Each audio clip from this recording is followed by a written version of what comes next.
ভারতের আস্তিনাপুর গ্রামে প্রতিনিয়ত চলত কালো জাদু আর শয়তানের পূজা। তাছাড়া এই গ্রামে একের পর এক মানুষের মৃত্যু হলেও তাদের লাশ পচত না। লাশের গায়ে থাকতো অদ্ভুত সব চিহ্ন। আর এই সব কিছুর পেছনে দায়ী করা হয় সেই গ্রামেরই এক রহস্যময় মহিলাকে, যার আচার আচরণ ছিল খুবই অদ্ভুত আর ভয়ানক রকমের। এমনকি তার নিজের মেয়েরাও তাকে দেখে ভয়ে কাঁপত। কিন্তু আসলেই কি এই সব মৃত্যুর পেছনে এই মহিলাই দায়ী, নাকি এখানে রয়েছে আরো ভয়ঙ্কর কোনো রহস্য? সেটাই দেখবো আজকের গল্প সতন দ্য ডার্কে। চলুন তাহলে আর দেরি না করে আজকের এই গল্পটা শুরু করা যাক। ১৬০০ সাল। তখন দক্ষিণ ভারত ছিল প্রাকৃতিক সম্পদে একেবারে পরিপূর্ণ। মেনে মাত্র ছোট বন্দরকে ইস্ট ইন্ডিয়া কোম্পানি লবঙ্গ আর এলাচ রপ্তানির কাজে ব্যবহার করত। তখনই তাদের নজর পড়ে তামিলনাড়ু আর কেরালার বর্ডারে, যেখানে প্রচুর পরিমাণে লবঙ্গ আর এলাচের ফলন হতো। ধীরে ধীরে তারা এই এলাকায় তাদের ভাষা, শিক্ষা, খ্রিস্টান ধর্ম ছড়িয়ে দিতে শুরু করে। পুরো তামিলনাড়ুকে তাদের নিয়ন্ত্রণে নেওয়ার জন্য তাদের ধর্ম আর প্রশাসনিক ব্যবস্থা ছড়িয়ে দেয়।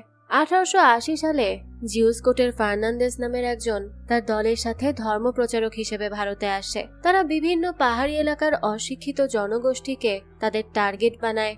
এই এলাকার মধ্যে আস্তিনাপুর, কাল্লকুড়ি আর মিঠাকারাই গ্রাম ছিল। ধীরে ধীরে তারা তাদের কালো জাদুর জ্ঞান আর ডাইনি বিদ্যা সাধারণ মানুষের মাঝে খ্রিস্টান ধর্ম হিসেবে ছড়িয়ে দেয়। সেই সময় গ্রামের পণ্ডিতরা মিলে তাদের বিরুদ্ধে প্রতিবাদ করলে ফার্নান্দেসের তরুণ সহকারী আর্মেলিউস বেশ চিন্তায় পড়ে যায়, কারণ তাদের এই জাদুবিদ্যা সবার মধ্যে ছড়াতে হলে সবার আগে এই গ্রামবাসীদের বিশ্বাস জয় করতে হবে। কিভাবে সে সবার বিশ্বাস জয় করবে, এটা নিয়ে ভাবতে ভাবতেই ফার্নান্দেস তাকে মেলিসাস ম্যাগনাস টু আর্মেলিয়াস নামের একটা বই দেয়। গ্রামবাসীকে এই ডাইনি বিদ্যার অলৌকিক ক্ষমতা দেখানোর জন্য এই বইয়ের মাধ্যমে আর্মেলিয়াস এই বইয়ের লেখা অনুসারে মৃত ব্যক্তিকে জীবিত করার জাদু চর্চা করতে থাকে। গ্রামবাসীকে বিশ্বাস করানোর জন্য ফার্নান্দেস আর আর্মেলিয়াস প্ল্যান বানায়। প্ল্যান অনুযায়ী ফার্নান্দেস নিজেকে মেরে ফেলে, আর আর্মেলিয়াস এবার সবার সামনে সেই জাদুর চর্চা করে ফার্নান্দেসকে জীবিত করার চেষ্টা করে। সেই গ্রামবাসীদের মধ্যে ভিক্টোরিয়া নামের ১৩ বছরের একটা মেয়েও ছিল। আর্মেলিয়াসের এসব নিষ্ঠুর রীতি, জাদু আর বলিদানের প্রথা ভিক্টোরিয়ার মনে গভীরভাবে গেঁথে যায়। সেদিনের পর থেকে গ্রামের অনেকেই আর্মেলিয়াসকে অনুসরণ করতে শুরু করে। দেখতে দেখতে কেটে যায় কয়েক বছর। ভারত ততদিনে সকল বিদেশি কোম্পানিকে দেশ থেকে বের করে দেয়। আর্মেলিয়াসও সেই সাথে চলে যায়। তবে আস্তিনাপুর আর তার আশেপাশের গ্রামে কালো বিদ্যা চর্চা আর শয়তানের প্রতি বিশ্বাস তখনও ছিল। মানুষ সৃষ্টিকর্তাকে ভুলে শয়তানকেই পুজো করত।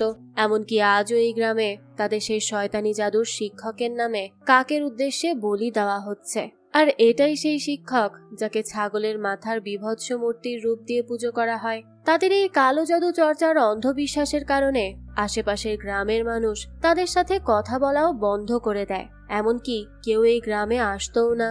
আস্তিনাপুর গ্রামের সব মানুষ আজ কয়লা মেখে মশাল নিয়ে বের হয়েছে। এক লোক বীভৎসভাবে হাসছে, যেন ভয়ানক কিছু হতে চলেছে। আর একজন তো হাসতে হাসতে রীতিমতো কবর থেকে কঙ্কালের হাড় বের করছে। এরপরই দেখা যায় একটা ছেলেকে শয়তানের মূর্তির সামনে রেখে তাকে নির্মমভাবে বলি দেওয়া হয়। এখান থেকেই গল্প চলে আসে ১৯৭৩ সালে। এত বছর পার হয়ে গেলেও কালো বিদ্যা চর্চা প্রজন্মের পর প্রজন্ম ধরে চলতে চলতে আস্তিনাপুর গ্রামের মানুষেরা এখন বাস্তব আর কল্পনার মাঝের পার্থক্য বোঝার ক্ষমতাটুকুও হারিয়ে ফেলেছে। এরা নিজেরাই অবাস্তব গল্প বানিয়ে বিশ্বাস করে, আবার সেটা তাদের পরবর্তী প্রজন্মকেও শেখায়। এরপরে আমরা মার্সেলিন নামের এক মহিলাকে দেখতে পাই। এই মহিলা তার মেয়ে আলিশাকে বলে, আমাদের গ্রামে পুথাতা নামের এক লোক আছে। কেউ অন্যায় করলে সে তাকে সাজা দেয়। এজন্যই আশেপাশের গ্রামের লোক এই গ্রামে আসতে, এমনকি আমাদের সাথে কথা বলতেও ভয় পায়। মার্সেলিন আলিশাকে সত্যিটা বলে না যে গ্রামের সবাই শয়তানের পুজো করে, তাই কেউ তাদের সাথে কথা বলে না। মা মেয়ের কথার মাঝে আচমকাই বাড়ির কোনার এক রুম থেকে অনবরত দরজা ধাক্কানোর আওয়াজ আসছিল, আর মহিলা কণ্ঠের বিভৎস গোঙানি ভেসে আসতে থাকে। সেই রুমে আসলে আলিশার নানি ভিক্টোরিয়া আছে। মার্সেলিন তখন বেশ ভয়ে ভয়ে খাবারের থালা নিয়ে বন্ধ দরজার কাছে আসে, আর ছোট একটা জানালা খুলতেই ভেতর থেকে ভিক্টোরিয়া রেগে মেগে তার গায়ে থুতু মারে। মার্সেলিন তখন বিরক্ত হয়ে আলিশাকে বলে, তুমি গিয়ে নানির দরজায় খাবারটা রেখে আসো। নানি আমার উপর রাগ করেছে, তাই খাবার খাচ্ছে না। ছোট্ট আলিশাও তখন কৌতূহলী হয়ে জিজ্ঞেস করে, নানি কখনো বের হয় না কেন? তার মা রেগে মেগে বলে, নানির স্কিনের সমস্যা আছে, সে বাইরে বের হলেই সবাই সেই রোগে আক্রান্ত হবে। তাই সে ভেতরেই থাকে। আলিশা তখন দরজায় খাবার রাখতেই ভিক্টোরিয়া বীভৎসভাবে হাসতে শুরু করে। গল্প চলে আসে 1989 সালে। আলিশা এখন অনেকটা বড় হয়ে গেছে। সে তার ছোট বোন আইরিনকে নিয়ে বের হওয়ার আগে মাকে বলে, আজকাল কেন যেন অদ্ভুত সব চিন্তা মাথায় আসে। তুমি ঠিক আছো তো? মা বলে, আমি একদম ঠিক আছি, তুমি নিশ্চিন্তে স্কুলে যাও। আলিশা তখন বলে, খবরদার, তুমি কিন্তু এই বাসা থেকে বের হবে না। এই বলেই আইরিনকে নিয়ে হাসি মুখে মাকে বিদায় দিয়ে সে বের হয়ে যায়। অন্যদিকে আমরা সাগর নামের একটা ছেলেকে দেখতে পাই। সে সকাল সকাল ইচ্ছে করেই মায়ের বকা খায়, আর সে ইচ্ছে করেই মার স্কুলের টিচারের কাছে বকা খায়, কেননা সে বকা খেলে নাকি তবেই আলিশা তার দিকে তাকায়। অর্থাৎ সে আলিশাকে পছন্দ করে। তবে ছোটবেলা থেকে তারা একসাথে পড়লেও আলিশার সাথে তার তেমন একটা কথা হয় না। রোজকারের মতো সাগর দেরি করে ক্লাসে ঢুকতেই টিচার তাকে বকা দেয়। সাগর তখন গিয়ে লাস্ট বেঞ্চে বসতেই তার বেস্ট ফ্রেন্ড মুরলি বলে, মাদার বলেছে এই টার্ম মানে এই বছরের পরীক্ষাগুলো শেষ হতেই আমাদেরকে ছুটি দিয়ে দেওয়া হবে, যেন আমরা 12 এর জন্য ভালো করে পড়তে পারি। ক্লাস শেষে দলের একমাত্র মেয়ে বান্ধবী মনি বলে, এটাই আমাদের স্কুলের শেষ বছর, এরপর হয়তো আর দেখাও হবে না, তাই তোর উচিত আলিশাকে সব বলে দেওয়া। সেও জানতো সাগর আলিশাকে পছন্দ করে। সাগর বেচারা তখন চিন্তায় পড়ে যায়, তার আসলে কি করা উচিত সেটাই সে ভাবতে থাকে। ক্লাসের বাইরে মুরলির সাথে পানিশমেন্টে বসে সাগর বলে, আলিশাকে সেই ছোটবেলা থেকেই দেখছি। ছোটবেলায় অনেক মিশুক ছিল, সবার সাথে খেলা করতে চাইতো, কিন্তু কেউ ওর সাথে খেলতো না। এরপরও সে রোজ সবার সাথে মেশার চেষ্টা করত। আমি ওকে ভয় পেতাম, তাই দূর থেকেই সবসময় ওকে দেখেছি। বড় হওয়ার পর ওর প্রতি ভালো লাগাটা কখন যে ভালোবাসা হয়ে গেছে বুঝতেই পারিনি। যাই হোক, টিফিন পিরিয়ডে ছেলেরা বাস্কেটবল খেলতে আসে। আলিশাকে দেখে সাগর তো বেশ ভাব নিয়ে খেলতে থাকে, কিন্তু আলিশা কেন যেন উঠে চলে যায়। এদিকে চার্চের উপর হঠাৎই শত শত কাক উঠতে দেখা যায়। তখনই মার্সেলিন বাড়ি থেকে বের হয়ে এমন ভাবে হাঁটতে শুরু করে যেন সে আর তার নিয়ন্ত্রণে নেই। এদিকে ফাদার চার্চে এসে মাদারকে বলে, স্কুল করার পর থেকে সবকিছু কতটা শান্তিতে চলছে, দেখেছো, আর কোনো সমস্যাই নেই। তখনই মার্সেলিন চার্চে এসে ফাদারকে জেভিয়ার বলে ডাকে। সবাই তো তখন ভীষণ ভয় পেয়ে যায়। ফাদার তখন রেগে মেগে বলে, তোমার মতো পাপী যে শয়তানি করে আর মানুষকে সেসব শেখায় তার এখানে কোনো জায়গা নেই। মাদার তখন মার্সেলিনকে সেখান থেকে নিয়ে যেতে গেলে মার্সেলিন শয়তানের মতো হাসি দেয় আর বলে, তোমার সাথে আমার অনেক লেনদেন আছে। মাদার বলে, হ্যাঁ, সেটা পরে হবে। মার্সেলিন বলে, তুমি আমার মেয়েকে ধার্মিক বানানোর ফন্দি করছো, তাই না? তবে আমি এখন ফাদারের সাথে কথা বলতে এসেছি। ফাদার রেগে মেগে তাকালেই মার্সেলিন বলে, তোমাদের ওই জেজাস নাকি সবাইকে ক্ষমা করে, তাহলে কি সে আমাকে ক্ষমা করবে না? আমি এখানে ক্ষমা চাইতে এসেছি। মাদার তবুও মার্সেলিনকে টেনে বের করতে গেলেই মার্সেলিন বলে, যতগুলো চার্চে গেছি সব জায়গায় এমনই আমাকে সম্মান করতে তোমাদের জিজাস মাথা নামিয়েছিল, তবে আমি চাই সে যেন মাথা উঁচু করে আমার দিকে তাকায়। সবাই তখন বেশ অবাক হয়, আর জিজাসের দিকে তাকাতেই দেখা যায় মূর্তির মাথা আচমকাই সোজা হয়ে যাচ্ছে। এটা দেখেই তো মাদার ভয়ে বেহুশ হয়ে যায়। আর কোনো উপায় না পেয়ে ফাদার কনফেশন রুমে বসে। মার্সেলিন তখন বলে, আমি চাইলেও কিছু করতে পারছি না, আমার মাথার ভেতরের একটা আওয়াজ আমাকে যা বলে সেটা পাপ হলেও আমাকে করতে হয়। এমনকি সে বলেছে বলেই আজ আমি এখানে এসেছি। ফাদার তখন বিরক্ত হয়ে বলে, তোমাকে মাফ করা হয়েছে, তুমি এখন আসতে পারো। মার্সেলিন রেগে বলে, আমি ভয়ানক এক প্ল্যান করেছি, আর ভিক্টোরিয়া আমাকে যা বলেছে সেটা আমি এই বছরেই করব, তাই আগে থেকেই মাফ চাইতে এসেছি।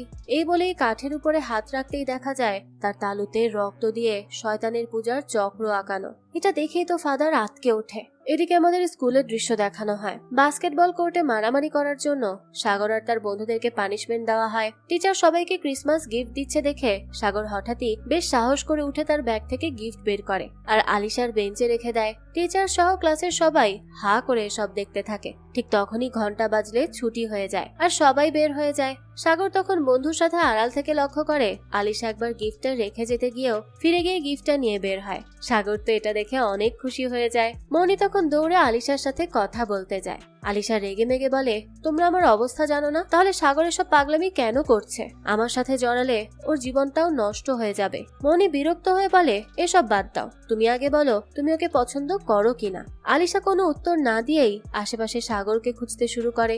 সাগর তখন উপর থেকে শীষ বাজিয়ে তাকে ডাকে। আলিশাও তাকে দেখে মুচকে একটা হাসি দিয়ে সেখান থেকে নেমে যায়। তার মানে সেও সাগরকে পছন্দ করে। আলিশা হাসতে হাসতে নিচে নামতেই মাদার দৌড়ে এসে ঘাবড়ে বলতে থাকে, মার্সেলিন চার্চে এসেছিল, আমরা কি করব বুঝতে পারছিলাম না, তাই ফাদার একাই তার সাথে কথা বলে। কিন্তু এরপর থেকেই তার প্রচন্ড জ্বর। মার্সেলিনকে আজ একদম অন্যরকম লাগছিল। তুমি গিয়ে তোমার মায়ের যত্ন করো, আমার তো এখন তোমাকে নিয়ে বেশি ভয় হচ্ছে। আলিশাও তখন বেশ চিন্তিত হয়ে আইরিনকে নিয়ে বাসায় আসে আর মাকে আশেপাশে খুঁজতে থাকে।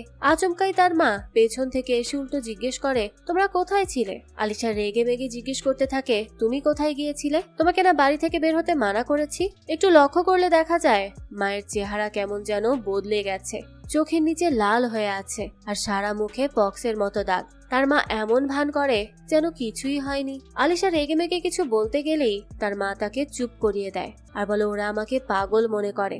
আমার তো এত রাগ হয় যে মনে হয় ওদের আঙুল কেটে দাঁত ভেঙে দেই, কিন্তু আমার তো 2টা মেয়ে আছে, তাই এমন কখনোই করব না। এরপর চোখের পলকেই তার মায়ের চেহারা কেমন যেন বদলাতে থাকে, হঠাৎই স্বাভাবিক হয়ে যায়, আবার হঠাৎই শয়তানি এক চেহারা ভেসে ওঠে। আলিশা তখন তার মাকে টেনে ভেতরে নিতে গেলেই তার মা বলে, আমি স্যামের বাসায় দুধ দিতে গিয়েছিলাম, কিন্তু মনে পড়ছে না যে দিয়েছি কিনা, একবার দেখে আসি। আলিশা তখন প্রচন্ড ঘাবড়ে বলে, তোমার যাওয়ার দরকার নেই, আমি যাচ্ছি। এই বলেই সে দৌড়ে নামে। তার মা তখন দূর থেকে এসব দেখে বিভৎস এক হাসি দেয়। আলিশা এদিকে স্যামের বাসায় এসে দেখে দরজা আটকানো।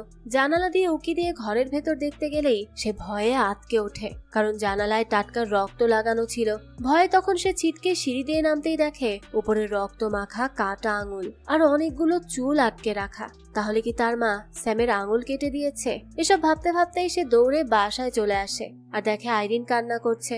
আইরিন তো আর কথা বলতে পারে না আর শুনতেও পারে না, তাই সে কোনো রকমে বাসার এক কোনায় ইশারা করলে আলিশা দৌড়ে সেখানে যায় আর দেখে তার মা রান্নাঘরে দাঁড়িয়ে কেমন যেন গোঙাচ্ছে। সে ভয়ে ভয়ে মায়ের কাছে গিয়ে কয়েকবার ডাকে, তবুও তার মা জানালা দিয়ে এক নজরে তাকিয়ে গোঙাতেই থাকে।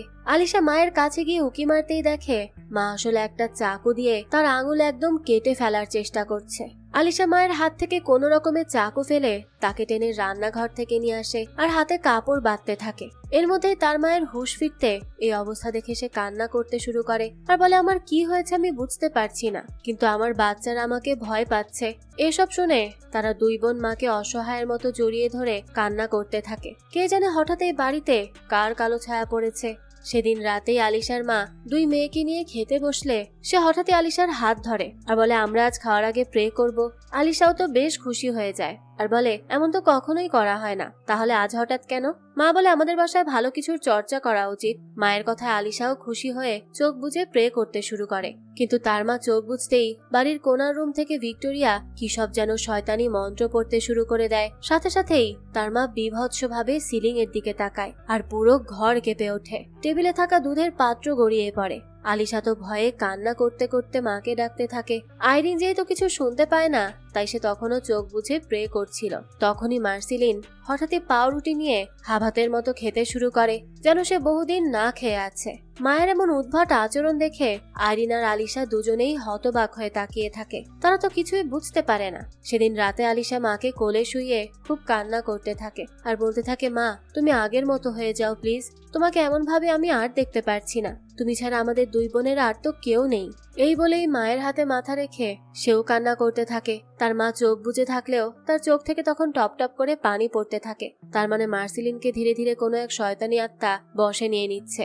দৃশ্য চলে যায় পরের দিন সকালবেলা। মার্সিলিন আইরিনকে স্কুলের জন্য রেডি করাচ্ছিল। আলিশা মায়ের জন্য তখন চিন্তিত হয়ে বলে, আজ আর স্কুলে যাব না। মার্সিলিন বলে, আমি একদম ঠিক আছি, তুমি নিশ্চিন্তে স্কুলে যাও, আর যাওয়ার সময় তালা মেরে যাবে, তাহলেই তুমি মন দিয়ে ক্লাস করতে পারবে। আলিশা তখন হতবাক হয়ে বলে, আমি তোমাকে তালা মেরে কিভাবে যাব?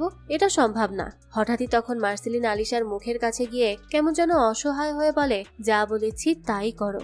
আলিশা তবুও রাজি না হলে মার্সিলিন বলে, যদি তুমি তালা না মারো তাহলে ভাববো তুমি আমাকে বাকিদের মতো পাগল মনে করো। তখন বাধ্য হয়ে আলিশা কেটে তালা মেরে স্কুলে চলে আসে। ক্লাসের টিচার তখন একটা ছবি আঁকিয়ে সবাইকে তার মতো আঁকাতে বলে। আলিশাও মন দিয়ে আর্ট করছিল, কিন্তু হঠাৎই সে তার বাম কানে তীক্ষ্ণ আওয়াজ পেয়ে বেশ ঘাবড়ে যায়। সে বিরক্ত হয়ে তার কাজে মন দিতেই ক্লাসের সবকিছু কেমন যেন থমকে যায়। আলিশা হতবাক হয়ে তাকিয়ে দেখে সেবাদের সবাই একদম স্ট্যাচু হয়ে গেছে। সে তাড়াতাড়ি চোখ ডলে আবারও তাকালে দেখে সব ঠিক আছে। এই সবকিছু ভুল মনে করে সে আর্ট করতে থাকে, কিন্তু হঠাৎই দেখা যায় তার হাত একা একাই চলছে। ভয়ে তার চোখ ছানা বড়া। তখন তার চোখের মণিগুলো একা একাই নড়তে শুরু করে। আস্তিনাপুর গ্রামে স্যামের বাড়িতে তখন স্যামের স্ত্রী রান্নাঘরে তার মেয়ে অ্যাঞ্জেলের জন্য খাবার বানাচ্ছিল আর মেয়েকে হামটি ডামটির কবিতা শেখাচ্ছিল। হঠাৎই মেয়ের কোনো সাড়া না পেয়ে খুঁজতে এসে দেখে এঞ্জেল সারা বাড়ির কোথাও নেই। এরপরই স্যামকে ডেকে তারা অ্যাঞ্জেলকে খুঁজতে গেলে বাইরে থেকে অ্যাঞ্জেলের কান্নার আওয়াজ পেয়ে দৌড়ে চলে যায়। তখনই দেখা যায় ভেতর থেকে অশরীরী কণ্ঠে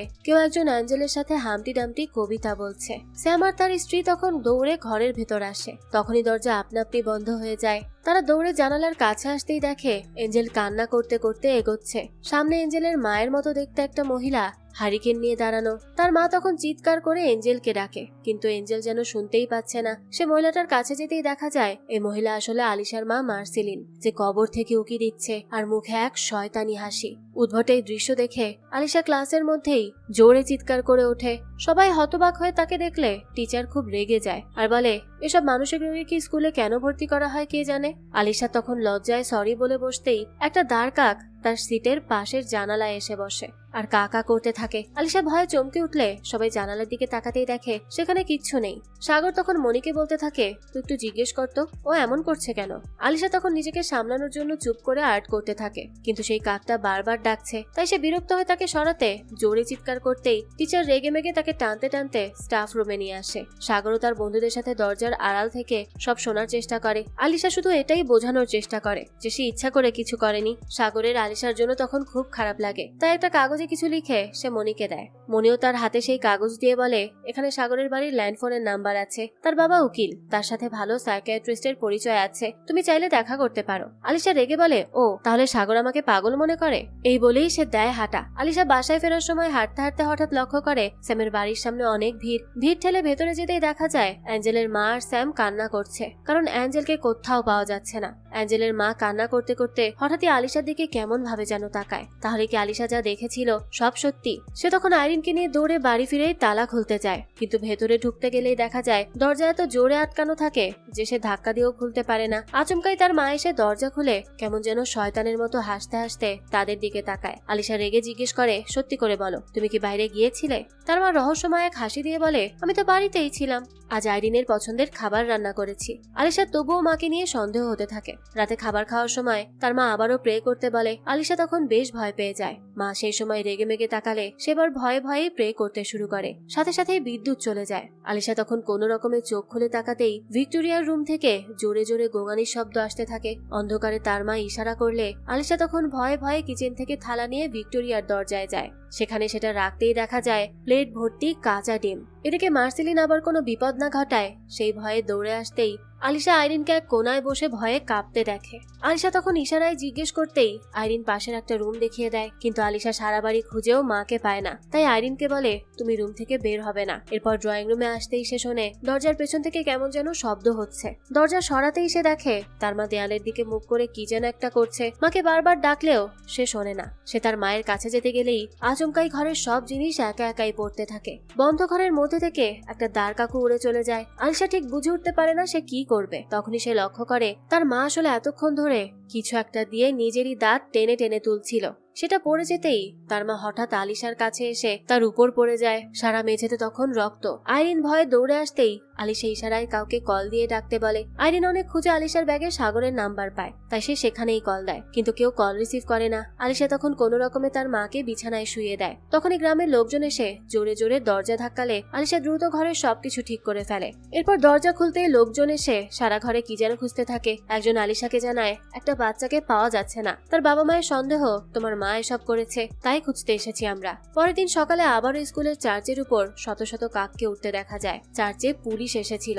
আসলে আজ সকালে চার্চের ফাদারের উপর করা লাশ পাওয়া গেছে। মাদার ইন্সপেক্টরকে জানায়, এখন আমরা এসব স্কুলে জানালে বাচ্চাদের পড়ালেখা বন্ধ হয়ে যাবে, তাই এই খবর গোপন রাখতে হবে। আর আপনি দয়া করে পোস্টমর্টেম করবেন না, কারণটা আমি বলে বোঝাতে পারবো না, তবে এটুকু জেনে রাখুন পোস্টমর্টেম করলে অনেক সমস্যা হবে। ইন্সপেক্টর রেগে মেগে বলে, ব্যক্তিগত কারণে পোস্টমর্টেম বন্ধ করব তা তো সম্ভব না। কে খুন করলো আর কেন খুন করলো সেটা জানতে হলে পোস্টমর্টেম তো অবশ্যই করতে হবে। এদিকে স্কুল ছুটি শেষে আলিশা বেশ ভয়ে তাড়াহুড়ো করে আইরিনকে নিয়ে বাসায় ফেরার সময় হঠাৎ একটা কাক আলিশার কানে ঠোকর দিয়ে চলে যায়। আলিশা কানে হাত দিয়ে দেখে রক্ত পড়ছে। তখনই উপর থেকে তার সামনে মানুষের একটা চোখ পড়লে আলিশা ভয়ে চিৎকার করে আইরিনকে নিয়ে দৌড়ে বাসার দিকে যায়। বাসায় এসেই দেখে তার মা দেয়ালে মাথায় বাড়ি দিচ্ছে। সে বিরক্ত হয়ে বলে, আমি যখনই দেখি তুমি এমনই উদ্ভট সব কাজ করো, এভাবে চলতে থাকলে আমি আইরিনকে নিয়ে চলে যাব। কথা শোনা মাত্রই দেয়ালের ছবিটা একা একাই পড়ে যায়। আলিশা তার মা মার্সেলিনের কাঁধে হাত রেখে জিজ্ঞেস করে, তুমি ওড়না দিয়ে মুখ পেঁচিয়ে রেখেছো কেন? হঠাৎ মার্সেলিন আলিশার দিকে ঘুরেই জোরে তার গলা চেপে ধরে। তার বাম চোখটা উপড়ে ফেলা হয়েছিল, সেখান থেকে এখনো রক্ত পড়ছে। তার মানে একটু আগে কাক মার্সেলিনের চোখই ফেলে গিয়েছে। মার্সেলিন তখন আলিশার গলা ধরে শূন্যে তাকে উঁচু করে ধরে। মায়ের এমন বিভৎস রূপ দেখে আইরিন আবারও সেই নাম্বারে অর্থাৎ সাগরকে কল দেয়, কিন্তু বেচারি ভয়ে কিছুই বলতে পারে না। এদিকে চার্চ থেকে লাশ নিয়ে যাওয়ার সময় একজন নান দৌড়ে এসে ইন্সপেক্টরকে বলে, থানা থেকে আপনাকে কল দিয়েছে। ইন্সপেক্টর কল রিসিভ করলে অপর পাশ থেকে জানায় গ্রামের বাইরে দুজনের লাশ পাওয়া গেছে। ইন্সপেক্টর তাদের লাশ মর্গে নিয়ে যেতে বলে। এদিকে আলিশা আর তার মাকে হাসপাতালে আনা হয়। সাগর বলতে থাকে, তোমার মায়ের অবস্থা খুবই খারাপ, তোমাদের দুজনের শরীরে রক্ত মাখানো ছিল, তোমাদের এই অবস্থা কে করেছে? আলিশা জানায়, আমরা পড়ে গিয়ে এমন হয়েছে, কেউ কিছুই করেনি। সাগর জিজ্ঞেস করে, তোমাদের বাসায় কয়জন থাকে? আলিশা 3 জন বললেও আইরিন আঙ্গুল দিয়ে বোঝায় তারা 4 জন থাকে। সাগর বলে, আইরিন বলছে 4 জন আর তুমি বলছো 3 জন, তাহলে আরেকজনকে? আইরিন বোঝায় আরেকজন তার নানি। আলিশা বলে, সে অসুস্থ, তাই বাসা থেকে বের হয় না। সাগর বলে, পরিবারের এত কিছু হলো তাও সে বের হলো না? সে যদি এতই অসুস্থ হয় তাহলে তাকে এনে আমি এই হাসপাতালে ভর্তি করব। আলিশা বারবার তাকে মানা করলেও সাগর কোনো কথাই শোনে না। এদিকে ইন্সপেক্টর লাশ নিয়ে মর্গে এসে ডোমকে বলতে থাকে যে 3টা লাশের পোস্টমর্টেম করতে হবে, রিপোর্টগুলো ভালো করে করবে, একটার সাথে আরেকটা যেন মিলে না যায়। একটু পরে ডক্টর এসে ফাদারের পোস্টমর্টেম শুরু করতে যায়। মর্গের আলোগুলো তখন একা একাই বন্ধ হয়ে যায়। ডোম মোম জ্বালিয়ে আনতেই সেগুলো আবারও জ্বলে ওঠে। ডোম ফাদারের লাশ দেখে চমকে ওঠে আর বলে, ফাদারের লাশ তো ওই পাশের স্ট্রেচারে ছিল, তাহলে এখানে কিভাবে আসলো? ডক্টর জানায়, হয়তো নেশার ঘরে তুমি স্ট্রেচার বদলে দিয়েছো। অন্য ডক্টর বলে, না, ও ঠিকই বলছে, লাশ 3 নাম্বার স্ট্রেচারে ছিল। তখন বাইরে প্রচন্ড ঝড় বৃষ্টি হয়। আবারও ফাদারের লাশ 3 নাম্বার স্ট্রেচারে এনে পোস্টমর্টেম শুরু করা হয়, কিন্তু তার জামা খুলতেই পুরো শরীরে শয়তানের চিহ্ন আঁকা ছিল। এটা দেখে ডোম ভয়ে সেখান থেকে পালায়। ডক্টর তাকিয়ে দেখে ফাদারের লাশ আবারও অন্য স্ট্রেচারে চলে গেছে। ভয়ে দুজন পালাতে গেলেই তখনই মর্গের ফ্রিজিং ড্রয়ার থেকে ভয়ানক এক শব্দ ভেসে আসে, যেন কেউ বাইরে আসার জন্য ভেতর থেকে ধাক্কা দিচ্ছে। আচমকা একটা ড্রয়ার খুলে গেলে ডক্টর সেখান থেকে দৌড়ে পালায়। তাদের পালাতে দেখে ইন্সপেক্টর দৌড়ে মর্গের ভেতরে আসে। তাদের পেছন পেছন কয়েকজন গ্রামবাসীও আসে। ফাদারের শরীরে শয়তানের চিহ্ন আঁকা দেখে সবাই দৌড়ে পালায়। বাইরে এসে ইন্সপেক্টরকে বলে, পোস্টমর্টেম করাবেন না স্যার, লাশের কিছু করলে গ্রামে আবারও ডাইনির অভিশাপ নেমে আসবে। ইন্সপেক্টর ঝাড়ি দিয়ে বলে, পোস্টমর্টেম না করলে জানবো কিভাবে যে সে কিভাবে মারা গেল? তাহলে আর আমরা এখানে থাকবো না বলেই গ্রামবাসীরা দৌড়ে পালায়। ইন্সপেক্টর আর উপায় না পেয়ে 2 স্টাফকে নিয়ে লাশ মর্গ থেকে নিয়ে যায়। সাগর আর মুরলি গ্রামবাসীদের থেকে লুকিয়ে আলিশার বাসায় ঢোকে। এদিকে পুলিশ লাশ নিয়ে কবরস্থানে আসে। সাগর যখন নানিকে খোঁজাখুঁজিতে ব্যস্ত তখন মুরলির শরীর কেমন যেন শিউরে ওঠে। সে ভয়ে ভয়ে বলে, আমার এই জায়গাটা ঠিক মনে হচ্ছে না, চল এখান থেকে। সাগর তখন তাকে চুপ করিয়ে নানি নানি বলে ডাকতে থাকে। সে সময় মুরলির কানে ফিস ফিস কিছু ভয়ানক শব্দ ভেসে আসে। এদিকে ইন্সপেক্টর পশুপাতিকে তাড়াতাড়ি কবর খুঁড়তে বলে। পশুপাতি জানায়, আরো কয়েকজন লোক হলে তাড়াতাড়ি খোঁড়া যেত। নিচে কঙ্কালের হাড়গোড় পেলে ইন্সপেক্টর বলে, ওগুলো নিচে চাপা দিয়ে তার উপরে এই লাশটা মাটি দিয়ে দিবে। সবাই মিলে কবরের পুরনো লাশটাকে নিচে রেখে তার উপরে কিছু মাটি নিয়ে আজকের আনা লাশটা উপরে রেখে মাটি চাপা দিয়ে দেয়। অপরদিকে সাগর বাসার কোনায় সেই বন্ধ দরজা মানে ভিক্টোরিয়ার রুমে গিয়ে পকেট গেট খুলে বলে, নানি বের হয়ে আসুন, আপনি না আসলে আমি কিন্তু দরজা ভেঙে ভেতরে আসবো। তবুও ভেতর থেকে কোনো শব্দ না পেয়ে সাগর কুড়াল নিয়ে আসে। মুরলি বারবার বলতে থাকে, ওখানে কেউ নেই, চল আমরা চলে যাই। সাগর এসবে পাত্তা না দিয়ে দরজা ভাঙতে শুরু করে। তখনই আচমকা দরজা একা একাই খুলে যায়। রুমের ভেতর এত ভয়ানক স্তব্ধতা দেখে ভয়ে সাগরের গলা শুকিয়ে আসে। কিন্তু রুমের কোথাও নানি কেন, কোনো মানুষের কোনো চিহ্ন নেই। বিছানায় মশারি টাঙানো, কিন্তু সেখানে কেউ নেই। সাগর সেখানে একটা ট্রাঙ্ক দেখে সেটা খোলার চেষ্টা করে। অপরদিকে পশুপাতি কবর খুঁড়তে গিয়ে একটা কফিন দেখে সেটা খুলে ফেলে। লাশের মুখের উপর থেকে কাপড়টা সরিয়ে পশুপাতি ভয়ে জোরে চিৎকার করে ওঠে আর কবর থেকে লাফিয়ে বের হয়। এদিকে সাগর ট্রাঙ্কে পুরনো একটা ছবি আর কিছু কাপড় চোপড় পায়। সেগুলো সরিয়ে একটা ফটো ফ্রেম পায় যেখানে স্বামী আর স্ত্রীর ছবি ছিল। এদিকে পশুপাতির চিৎকারে ইন্সপেক্টর দৌড়ে এসে দেখে কবরে একটা নারীর লাশ। বহু বছর আগে দাফন করা হলেও তাকে দেখতে একদম সদ্য লাশের মতো মনে হচ্ছে। এদিকে দেখা যায় সাগর যে ছবিটা পেয়েছে সেই মহিলাকে কবরস্থানের কফিনে পাওয়া গেছে। তার মানে এটা কি ভিক্টোরিয়ার লাশ? হঠাৎই সাগর একটা শব্দ পেয়ে ভাবে হয়তো নানি এসেছে। সাগর তখন চিৎকার করে বলে, নানি আপনার মেয়ে আর নাতনি অসুস্থ, আপনি গেলে হয়তো ওরা সুস্থ হয়ে উঠবে, আপনি বেরিয়ে আসুন, না হলে আমি এখান থেকে যাব না। ভিক্টোরিয়ার কান্নার শব্দ ভেসে আসে তখন, কিন্তু শব্দটা কোন দিক থেকে আসছে সাগর বুঝতে পারে না। আচমকাই খাট নড়ে ওঠে, কেউ খাটটা তুলে আছাড় মারে। সাগর আটকে উঠলেও সাহস জুগিয়ে খাটের নিচে দেখার চেষ্টা করে, কিন্তু খাটটা তখন এত জোরে জোরে আছাড় খাচ্ছে আর তার উপর ভিক্টোরিয়ার কান্নার ভয়ঙ্কর শব্দ। এসব শুনে শুনে সাগর ভয়ে সেখান থেকে সরে যায়। কি করবে বুঝতে না পেরে সে বের হতে গেলেই খেয়াল করে দরজা লাগানো। বের হওয়ার জন্য দরজা ধাক্কিয়ে সে মুরলিকে ডাকে, কিন্তু মুরলি বুঝতে পারে না সে কোন দিকে যাবে। সাগর ভয়ে পেছনে যেতে গেলে দমকা হাওয়া এসে সাগরকে ফেলে দেয়। সাগর বের হওয়ার আপ্রাণ চেষ্টা চালায়, কিন্তু না পেরে গলা শুকিয়ে হাঁপাতে শুরু করে। হঠাৎই খেয়াল করে পকেট দরজার ওপারে বিভৎস থ্যাতলানো একটা চেহারা। সাগর আঁতকে উঠে ছিটকে গিয়ে পড়ে। নানির রুমের দিকে যেতে গেলেই রুমটা পর্দা দিয়ে ঢেকে যায়। সাগর ভয়ে খুব কাঁপতে থাকে। হঠাৎই আপনা আপনি দরজা খুলে যায়। সাগর সাথে সাথে দৌড়ে বেরিয়ে এসে মুরলিকে নিয়ে ছিটকে গিয়ে পড়ে। অপরদিকে কয়েকজন গ্রামবাসী একটা জায়গায় জড়ো হয়ে মশাল জ্বালিয়ে কি যেন একটা করছিল। তখনই ঘরের ভেতরে কাক আর কবুতর ডাকতে থাকলে মুরলি আর সাগর সহ্য করতে না পেরে নিজেদের কান চেপে চিৎকার করতে থাকে, কিন্তু তাদের চিৎকার শোনার মতো কেউ নেই সেখানে। বেশ কিছুক্ষণ পর শব্দ থামলে মুরলি লক্ষ্য করে দেয়ালে টাঙানো ক্রুশ উল্টে যাচ্ছে। তখনই বাইরে থেকে দুইবার ঘন্টা বাজার শব্দ আসতেই মুরলি কেমন যেন হয়ে যায়। সাগর এই ভুতুরে বাসা থেকে বের হওয়ার চেষ্টা করলেও মুরলি চুপচাপ দাঁড়িয়ে থাকে, যেন সে আর তার নিয়ন্ত্রণে নেই। সাগর বিষয়টা খেয়াল করলে মুরলিকে জিজ্ঞেস করে, কি হয়েছে? আচমকা মুরলি তার মাথার টেবিলের সাথে জোরে জোরে বাড়ি মারে। সাগর হতভম্ব হয়ে যায়, যে সব কি হচ্ছে। মুরলিকে যেন কেউ বশে নিয়ে নিয়েছে। মুরলিকে থামাতে গেলে মুরলি সাগরের গলা চেপে ধরে। সাগর তখন নিজেকে কোনো মতো ছাড়িয়ে নিলেও মুরলি আবারও সাগরকে ধরে মারতে থাকে। মুরলির গায়ে এত শক্তি হয়েছে যে সাগর নিজেকে ছাড়াতে পারে না। তবুও প্রাণে বাঁচার জন্য পালাতে গেলেই মুরলি ধরে এমন ধাক্কা দেয় যে দরজা ভেঙে সাগর বাসার বাইরে ছিটকে গিয়ে পড়ে। এদিকে মশাল চালানো লোকগুলো আগে থেকেই সেখানে চলে এসেছিল। তারা সাগরের উপর হামলা করতে গেলেই কাকের ডাক শুনে পালিয়ে যায়। পরের দিন সকালেই সাগর দৌড়াতে দৌড়াতে হাসপাতালে আসে। তাকে এমন বিধ্বস্ত অবস্থায় দেখে মা জিজ্ঞেস করে কি হয়েছে। সাগর কোনো উত্তর না দিয়ে আগে আলিশার রুমে তাকে দেখতে যায়। আলিশাকে এক নজর দেখার পরই স্বস্তির নিঃশ্বাস নেয় সে। এরপরই সাগর আর তার বাবা জয়ান থানায় আসে। ইন্সপেক্টর বলে, তোমার খোঁজ পাওয়া না গেলে তোমার বাবা এসেছিল, আর তখনই তোমার বন্ধু মুরলির বাবা আর মায়ের মৃত্যু হয়। আমি এটা বলছি না যে এসব তুমি করেছো, কিন্তু যারা মেরে গেছে তাদের ছেলের সাথে তোমার একটা ভালো সম্পর্ক ছিল। তোমার উধাও হওয়া এবং এই মৃত্যুর মধ্যে যদি কোনো সূত্র থাকে তাহলে তোমার জীবন ঝুঁকিতে আছে। সাগর বলে, আমি ইচ্ছা করে কিছু করিনি, সাহায্য করতে গিয়েছিলাম। ইমার্জেন্সি একটা কল পেয়ে আমি সেখানে গিয়েছিলাম, কিন্তু সেখানে যা হয়েছে সেটা খুবই বিভৎস। এরপর থেকে মুরলিও উধাও হয়ে গেছে। নিশ্চয়ই ওর সাথে কিছু একটা হয়েছে। ইন্সপেক্টর কনস্টেবলকে ডেকে চেক করতে বলে যে আস্তিনাপুর থেকে কোনো কেস এসেছিল কিনা। ইন্সপেক্টর জয়নকে বলে, দেখো ওই গ্রামের মানুষজন ভালো না, যদি কোনো ভূত প্রেত সেখানে থাকে তাহলে সেটা স্বীকার করবে না। সেখানে কি হয়েছিল কেউ জানে না, তাই ওই গ্রাম আর গ্রামের মানুষ কখনোই থানায় কোনো কেস করেনি। কনস্টেবল চিৎকার করে বলে, আমি একটা ফাইল পেয়েছি। ইন্সপেক্টর সেটা আনতে গেলেই খেয়াল করে ফাইলের সেলফ সব পড়ে গেছে। ইন্সপেক্টর কোনো রকমের সব সরিয়ে কনস্টেবলকে তুলে ফাইলটা নিয়ে পড়ে দেখে। সাগর তখন টেবিলে থাকা পোস্টমর্টেমের ছবিগুলো ভালো করে লক্ষ্য করে। এদিকে ইন্সপেক্টর ফাইলের মধ্যে একটা টেপ রেকর্ডার পেয়ে সেটা চালু করে। রেকর্ডটা ছিল আস্তিনাপুর গ্রামের মর্গে। ডক্টর আলফানোস তার টিম নিয়ে এক লাশের পোস্টমর্টেম করছে। নাভালোরে অজানা এক কারণে অসংখ্য মৃত্যু হচ্ছিল। কারণ জানতে মাদ্রাজ সরকার এই কেস আলফানোসকে সোপর্দ করে। প্রথম থেকে প্রতি সপ্তাহে একটা লাশ আসতো। ধীরে ধীরে এই সংখ্যা বাড়তে থাকে। কিন্তু অবাক করা ব্যাপার হলো কয়েকদিন পার হলেও কোনো ডেড বডি পচার কোনো লক্ষণই ছিল না। তাই আলফানোস প্যাথোলজি টেস্ট করার সিদ্ধান্ত নেয়। ডেড বডি কাটার পর তদন্ত করে বিষ, অ্যাক্সিডেন্ট কিংবা হতাহতের কোনো চিহ্নই পাওয়া যায়নি। সমস্ত অর্গান একদম স্বাভাবিক ছিল। বিষয়টা ডক্টরদের কনফিউজ করে দেয়। আলফানোস মনে করে হয়তো ব্রেনের সমস্যার জন্য মারা গেছে তারা, তাই এবার মাথার স্ক্যাল্প কাটে। একটা ব্রেন টিস্যু সেল মাইক্রোস্কোপ দিয়ে খেয়াল করে দেখে সেগুলো সচল আছে। মানুষ মারা গেলে তার সমস্ত অঙ্গ প্রত্যঙ্গ কাজ করা বন্ধ করে দেয়, নার্ভ অচল হয়ে যায়। কিন্তু এখানে সবকিছুই সচল আছে, অর্থাৎ এখানে যা হচ্ছে এই লাশগুলো সবই শুনতে পাচ্ছে। যদি তাই হয়ে থাকে তাহলে এরা মৃত না, বরং এটা একটা ফাঁদ। এর মধ্যে আচমকা একটা লাশ নড়ে উঠলেই তার পায়ে থাকা ঝুনঝুনি অপর দিকে ঘুরে যায়।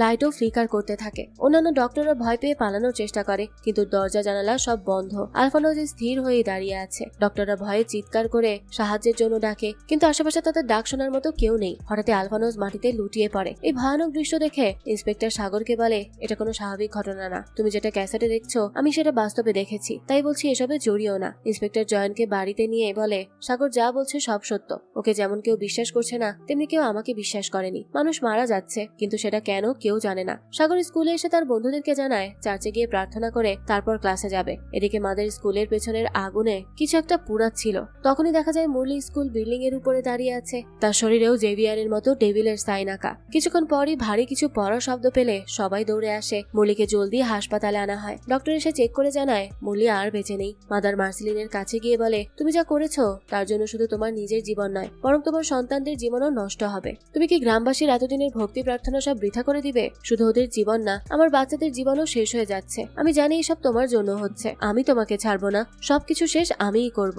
মাদার তখন উঠে চলে যেতে গেলেই মার্সিলিন আচমকাই তার হাত টেনে ধরে। কিছুক্ষণ পর ইন্সপেক্টর এবং সাগর হাসপাতালে মার্সিলিনের রুমে এসে দেখে সেখানে কেউ নেই। পুরো ঘরের সব দেয়াল জুড়ে রক্ত দিয়ে ডেভিল সাইন আঁকা। তাড়াতাড়ি সাগর আর ইন্সপেক্টর মর্গে এসে রেজিস্টারকে জিজ্ঞেস করে, এখানে কি কোনো মেয়ে আর চার্চের মাদার এসেছে? রেজিস্টার জানায় না, কিন্তু সাগর দরজায় মাদারের তসবিহ ঠিকই দেখতে পায়। সাগর ভেতরে এসে কয়েকটা ড্রয়ার খুলেও কিচ্ছু পায় না। চলে যেতে গেলেই একটা ড্রয়ার আপনা আপনি খুলে যায়। সাগর মনে করে হয়তো সেটা বন্ধ করতে ভুলে গিয়েছিল, তাই আবারও লাগিয়ে দেয়। কিন্তু ড্রয়ারটা আবারও খুলে গেলে কিছুক্ষণ আগের খালি ড্রয়ারের ভেতর মাদারের লাশ দেখে সাগর ভয়ে চিৎকার করে ওঠে। সেই সময় টেবিলে রাখা একটা লাশের হাত আচমকা বের হয়ে আসলে সাগর ভয়ে দৌড় মারে। ইন্সপেক্টর ভেতরে এসে মাদারের লাশ দেখে হতাশ হয়ে যায়। আরো একজনের মৃত্যু হলো, অথচ ইন্সপেক্টর কিছুই করতে পারছে না। ওদিকে দেখা যায় স্কুলে আইরিনের সামনে মাদারের ড্রেসে একজন দাঁড়িয়ে আছে। দুজন সিস্টার আইরিনকে আটকে রেখেছে, কিন্তু আইরিন দৌড়ে তার দিকে চলে যায়, কারণ এটা আসলে মার্সিলিন। চোখে মুখে ব্যান্ডেজ করে সে মেয়েকে দেখতে এসেছে। একটা ফাঁকা ক্লাসে বসে আইরিন জিজ্ঞেস করে, তুমি এমন পোশাক কেন পরেছো?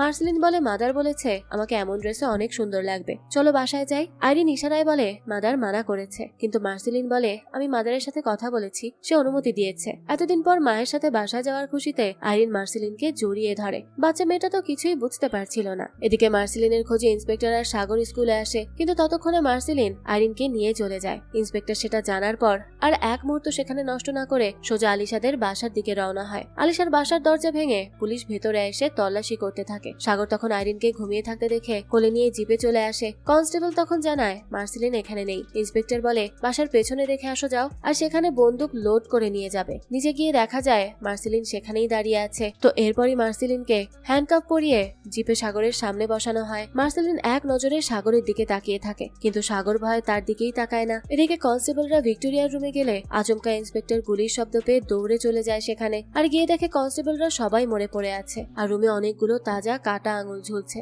দেয়ালের এক কোনায় একটা লোকের ছবি টাঙানো। ভয় ইন্সপেক্টর তাড়াতাড়ি বাইরে এসে গাড়ি স্টার্ট দিতে গেলেই গ্রামবাসী ইন্সপেক্টর আর আরেক কনস্টেবলকে মারধর শুরু করে। জিপ গাড়ি উল্টে দিতে গেলে সাগর পড়ে যায়। ইন্সপেক্টর গাড়ি চালালে তখন সবাই পালায়, কিন্তু এরই মাঝে মার্সিলিন হ্যান্ডকাফ খুলে পালিয়ে যায়। ইন্সপেক্টরের পর থানায় এসে এক কনস্টেবলকে বলে, 4 জন কনস্টেবল যে মারা গেছে এগুলো হায়ার অফিসে জানিয়ে দাও, আর জয়েন্টকে ডেকে বলো অনেক বড় ঝামেলা হয়ে গেছে। আইরিনের মা পালিয়ে গেছে, তাই যতদিন ওর মাকে না পাওয়া যাচ্ছে আইরিনকে তোমার বাসায় রাখো। সাগর এদিকে বাবার গাড়িতে আইরিনকে নিয়ে বসে আছে। বাসায় গিয়ে সাগর ঘুমানোর চেষ্টা করে, কিন্তু বারবার মার্সিলিনের বিভৎস চেহারা আর কানে অদ্ভুত শব্দ আসায় সাগর হেডফোন লাগিয়ে গান শোনে, কিন্তু তাতেও বিকট শব্দ হয়। এপাশ এপাশ করার কিছুক্ষণ পরে একটু ঘুমালে কুকুরের অস্বাভাবিক ডাকে সাগরের ঘুম ভেঙে যায়। বাইরে গেলে লক্ষ্য করে শুধু শিকল আছে, কিন্তু কুকুরটা নেই। কুকুরের ডাক অনুসরণ করে সাগর একাই বের হয়ে যায়। এরপর কুকুরকে খুঁজতে খুঁজতে কোথায় যেন চলে যায় সে। এই আজব স্বপ্ন দেখেই সাগর ঘুম থেকে আটকে ওঠে।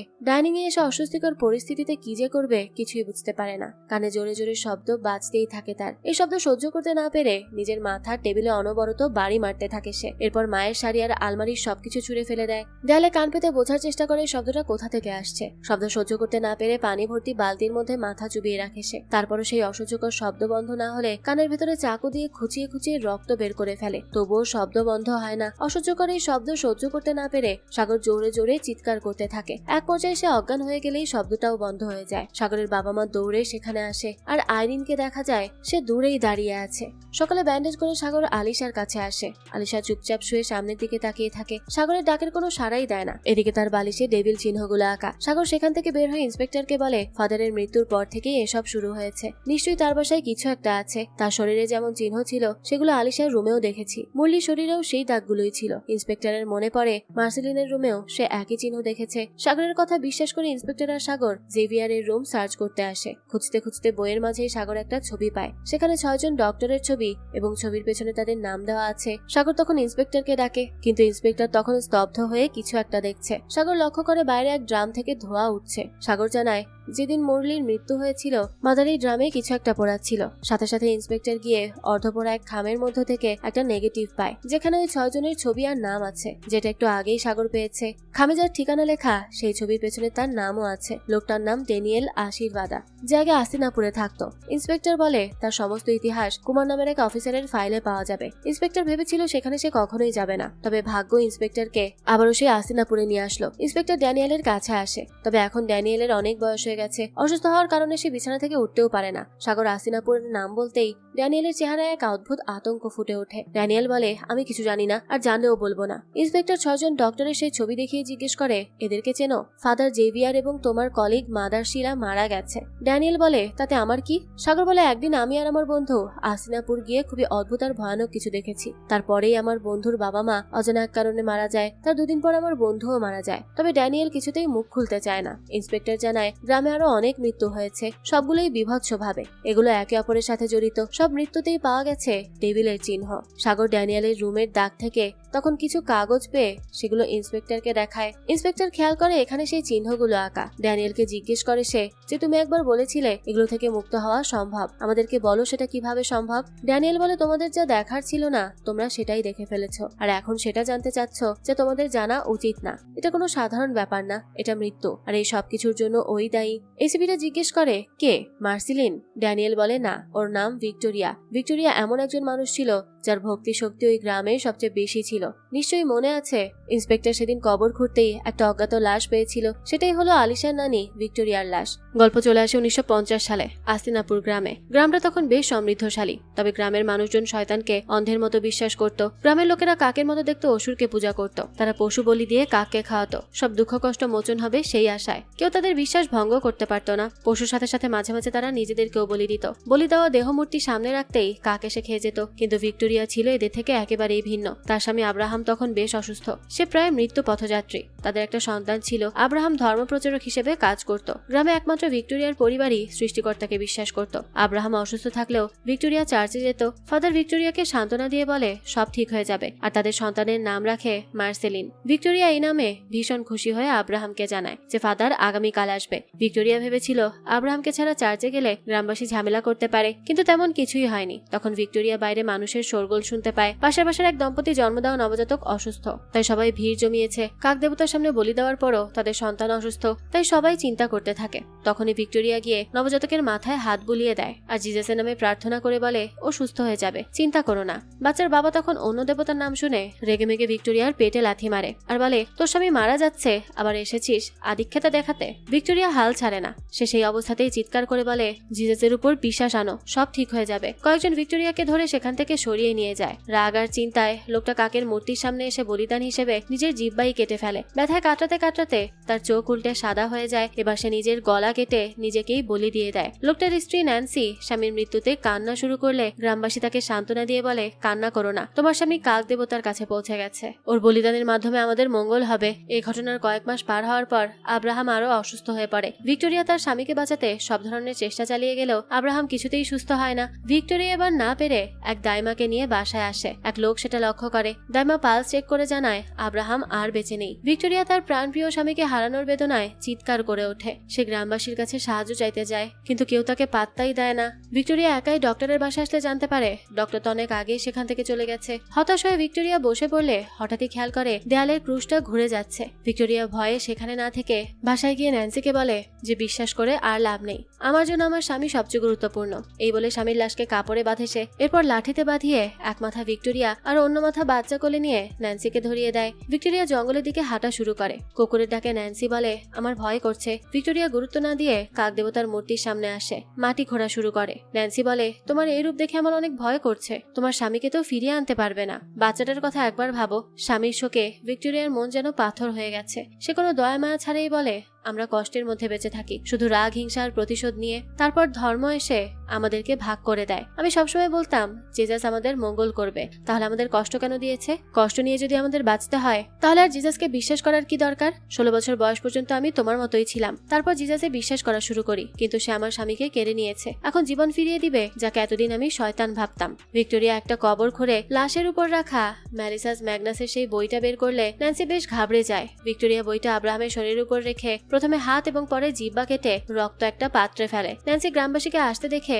বাচ্চাকে নিয়ে পালিয়ে যায়। গ্রামবাসীরা এসে ভিক্টোরিয়ার মাথায় আঘাত করলে ভিক্টোরিয়া সেখানেই পড়ে যায়। কিন্তু স্বামীকে ফিরিয়ে আনার সাহস ভিক্টোরিয়াকে হার মানতে দেয় না। ভিক্টোরিয়া উঠে হারিকেন হাতে একাই গ্রামবাসীর মোকাবেলা করে, কিন্তু পেছন থেকে মাথায় বাড়ি দিলে ভিক্টোরিয়া দুর্বল হয়ে পড়ে। তখনই তাকে লাথি মেরে ফেলে দেওয়া হয়। এই ঘটনার পর থেকে গ্রামবাসীরা খাবার ছাড়া দিন দিন অসুস্থ হতে থাকে। ফার্নান্দেসের লোকেরা এসে বলে, বলিদান চালিয়ে যাও। গ্রামবাসীরা একে একে তাদের সন্তানদেরকে বলি দিয়ে দেয়। দেয়। মার্সেলিনও বড় হয়ে একসময় প্রেগনেন্ট হয়। যে প্রথা ভিক্টোরিয়া তার স্বামীকে ফিরিয়ে আনার জন্য শুরু করেছিল সেটা গ্রামের মানুষ আজ পর্যন্ত করে যাচ্ছে, কিন্তু গ্রামের কোনো উন্নতি হচ্ছে না। আর এই সবকিছুর পেছনে আছে মার্সেলিন। তবে গ্রামবাসী আর কোনো জীবন এভাবে দিতে চায় না। ক্যারোলিন এবং স্যাম গ্রামবাসীকে বোঝানোর চেষ্টা করে এসবের পেছনে মার্সেলিন আছে। তারপরও কেন মার্সেলিনকে গ্রামে থাকতে দেওয়া হচ্ছে? এক মুরব্বী বলে, তোমাদের কথা মতো আমরা মার্সেলিনের বাসায় গিয়েছিলাম, কিন্তু সে তো অসুস্থ হয়ে পড়ে আছে, সে সব কিভাবে করবে? স্যাম বলে, দেবতার জন্য করা সব প্রথা মার্সেলিন নিজ স্বার্থে ব্যবহার করছে। যদি বাকি বাচ্চাদের জীবন যায় তখন কি হবে?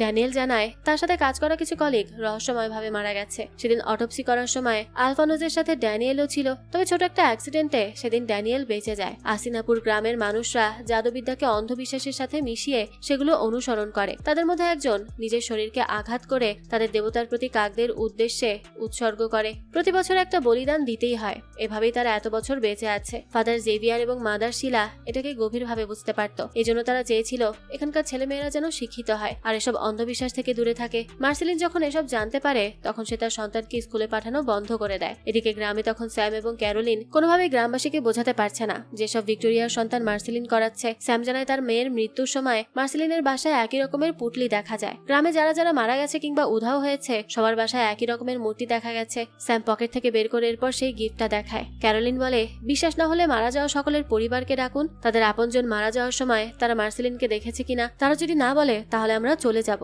গ্রামের একজনকে ডাকলে সে জানায় মেয়ে উধাও হওয়ার 2 দিন হয়ে গেলেও তাকে পাওয়া যাচ্ছে না। এই পুটলিটা সেখানেই পড়ে আছে। ক্যারোলিন বলে, আপনারা পূজার সব ব্যবস্থা করুন, আমি বলি দিব। এটা করলেও নিজেই আমাদের খুঁজতে চলে আসবে। একজন জিজ্ঞেস করে, তোমার সন্তান তো আগেই মারা গেছে, তাহলে এখন কাকে বলি দিবে? স্যাম তখন তার বাচ্চাকে কোলে করে নিয়ে আসে। ড্যানিয়েল জানায় তার পূর্বপুরুষেরা অনেক কিছু দেখেছে। যারা কালো জাদু চর্চা করে তাদের প্রতিটা বলিদানের মাধ্যমে ডাইনি আরো শক্তিশালী হয়ে ওঠে, কিন্তু সেই শক্তির মূল্য ভয়াবহ। তাদের ক্ষমতা যত বাড়তে থাকে ততই তাদের শরীর পচতে থাকে। একসময় তারা নিজেদের আসল লুকটা আর কাউকে দেখায় না, অন্ধকারের আড়ালে লুকিয়ে থাকে। এজন্যই আলিশা, আইরিন কিংবা সাগর ওই বাসায় কাউকে দেখেনি। নির্দিষ্ট বয়স পর্যন্ত তার তপস্যা করতে থাকে। তপস্যা শেষ হওয়ার আগে কেউ দেখে ফেললেই তার তপস্যা ভেঙে যাবে আর সব পরিশ্রম নষ্ট হয়ে যাবে। সাগর জিজ্ঞেস করে, তাহলে এসব বন্ধ করব কিভাবে? ড্যানিয়েল জানায় শয়তানের নিজের লেখা একটা বই আছে, তাতেই লুকিয়ে আছে অভিশাপের সমাধান। বইটার নাম মেলিসাস ম্যাগনাস। ডাইনির জন্ম কিভাবে হয়েছে এবং তার শেষ কিভাবে হবে সবকিছু ওই বইতে লেখা আছে। ড্যানিয়েল এসব এজন্যই জানে কারণ সেই সময় ড্যানিয়েলের মা দাইমা হিসেবে ঔষধি নিয়ে কাজ করত। অনেকে বলে ওই বই পুড়িয়ে দিলে সব ঠিক হয়ে যাবে, কিন্তু এত বছর ধরে গ্রামবাসী সেই বইকে রক্ষা করে আসছে, কারণ তারা বিশ্বাস করে ওটা শেষ হয়ে গেলে গ্রামও ধ্বংস হয়ে যাবে। ডাইনি ইচ্ছে করে তাদেরকে এটা বিশ্বাস করিয়েছে। এজন্য গ্রামবাসী আজও সেই বইকে পাহারা দেয়। তবে বইটা একটা কবরে লুকানো আছে। গ্রামবাসী জানার আগেই তোমাদেরকে সেই বই খুঁজে বের করতে হবে। ইন্সপেক্টর এবং সাগর তার টিমকে নিয়ে তখন কবর খোঁড়ার কাজে লেগে পড়ে। এদিকে দেখা যায় হাসপাতালের জানালার পাশে আলিশা দাঁড়িয়ে আছে। তার পাশে একটা কাক অনবরত ডেকেই যাচ্ছে। তো এখন আমরা বুঝতে পারি মার্সেলিন এখন সবার আড়ালে লুকিয়ে থাকলেও তার হয়ে কাজ করবে আলিশা। এটাই হচ্ছে ভিক্টোরিয়ার পরিবারের প্রতি অভিশাপ। সে মৃত্যুর সময় শয়তানের পূজা করে তাদের পুরো পরিবারের উপর এই অভিশাপ ডেকে এনেছে, আর এই অভিশাপ তার বংশের প্রত্যেকটা মেয়েকে ধাওয়া করে বেড়াচ্ছে। এই জন্য মার্সেলিন না চাইতেও তাকে শয়তান বশে নিয়ে নিয়েছে, আর এর পরে টার্গেট হবে আলিশা। অর্থাৎ এই শয়তানের পরম্পরাকে হয়তো কখনোই শেষ করা সম্ভব না, আর এখানেই শেষ হয়ে যায় এই গল্পটা। তবে বোঝাই যায় এই গল্পের চ্যাপ্টার 2 আসবে, যেখানে আমরা আরো ভয়ঙ্কর কিছু দেখতে পাবো।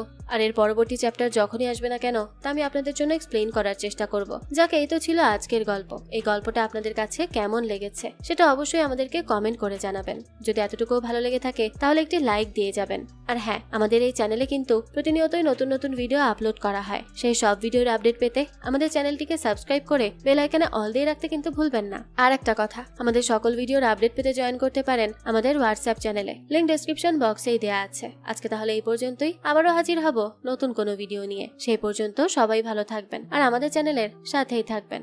ধন্যবাদ।